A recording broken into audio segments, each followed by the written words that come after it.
In the year 1274, dark shapes appeared on the horizon near the island of Tsushima. Local governor Sosukakuni, aware of the threat, assembled 80 mounted samurai to face what would become one of Japan's most terrifying enemies, the Mongol Empire.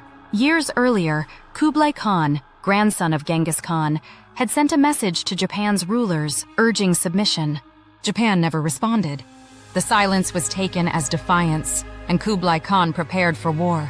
At dawn, 1,000 Mongol warriors charged Tsushima's shores. The samurai were fierce and highly skilled, but they were also few in number and unfamiliar with the Mongol tactics of mass archery and coordinated assaults. Their traditional one-on-one combat style was overwhelmed by waves of organized Mongol units. Despite valiant efforts, including close-quarters combat and skilled archery, the defenders were annihilated. The Mongols burned villages and slaughtered civilians. Iki Island suffered the same fate. As the fleet moved toward Japan's mainland, they left behind a message of terror, bows decorated with the bodies of captured islanders. The Mongols arrived with gunpowder bombs, gongs, and drums, shocking Japanese forces. Heavily armored samurai fought back, some, like Takezaki Suenaga, hoping to earn honor and reward. He charged an enemy camp alone and was nearly killed, only saved by last-minute reinforcements. Despite losses, the Mongols suddenly withdrew. Some believe a storm damaged their fleet. Others say they lacked the manpower to hold their position. Either way, the invasion ended for now, but Japan knew they'd return.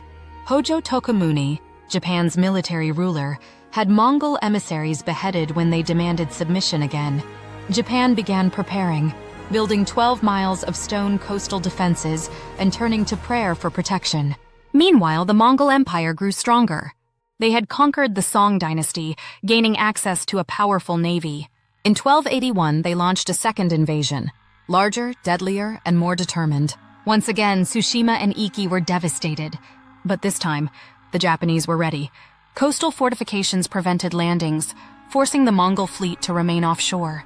Japanese warriors took the fight to sea. Small boats were launched, boarding enemy ships in daring nighttime raids. Kawano Michiari was one such warrior. Despite being wounded, he fought his way onto a Mongol ship, killing soldiers and capturing an officer. Takezaki Suenaga returned to the front lines as well, boarding ships and engaging in brutal hand-to-hand combat. Then nature intervened. A typhoon, later known as kamikaze or divine wind, struck the Mongol fleet. Hundreds of ships were destroyed. Thousands of soldiers drowned or washed ashore. Survivors, like a soldier named Chang, tried to build escape boats but were captured and executed. Only southern Chinese conscripts, seen as former allies, were spared, made into slaves instead.